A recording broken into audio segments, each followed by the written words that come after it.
So in general, you want to be always working on your business. You are an entrepreneur, risk taker. Also means salesperson. You have to be decent at sales, selling your own stuff. If you're a sole proprietor, you're doing everything, right? So this isn't a 9-to-5. You don't clock out. Even if you don't have any home inspections scheduled yet, you should go to work. Get dressed and go to work. Put on your shoes. There's always something special about putting on your shoes for me. When you put on your shoes, your work boots, your shoes, that means you're serious. A famous actor said that a long time ago, that when they envelop in a character, the first thing that really hits them is when they put on their shoes. And for me, that's something special. So if you have a home office, make sure it's dedicated to your work. Your work is really important to yourself, your family, your community. Close the door, get dressed, and go to work, even if you haven't yet scheduled an inspection. And you can learn something new. You can work on your report writing. Your report is the most important marketing piece that you publish.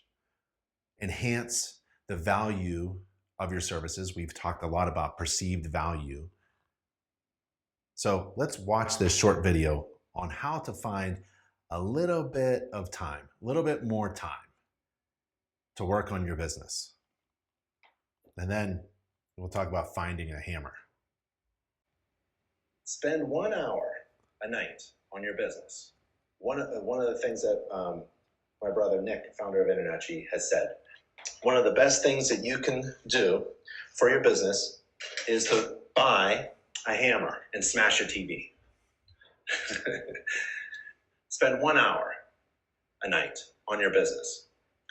If you think about it, if I spend 1 hour a night, that's 5 nights, 5 hours per week, so that's 5, 10, 15, 20. That's 20 hours a month. By the end of 1 year, if I spend 1 hour, 5 days a week, instead of watching TV, 1 hour, 240 hours is 6 weeks. It's like having another employee work 6 weeks on marketing. I'm ahead of my competition. If I do that and my competitor doesn't, and I know they're not, they're watching TV. They're watching their favorite TV show. I love Netflix. I hope all my competitors are subscribers of all those shows and watch a lot of movies and TVs. And I love my competitors when they grown men playing games. I love grown men playing games that are my competitors because I'm going to crush them in the market, right? Because they're wasting their time. And I'm going to do, at the end of 1 year, 6 weeks of marketing strategy and implementation to beat them. And they won't know what's happening because they'll be busy watching their TV, right? They didn't smash their TV, I did. You have to think about your time. It's the most precious thing you do. And marketing. So couldn't have said it better myself. So go ahead and find a hammer.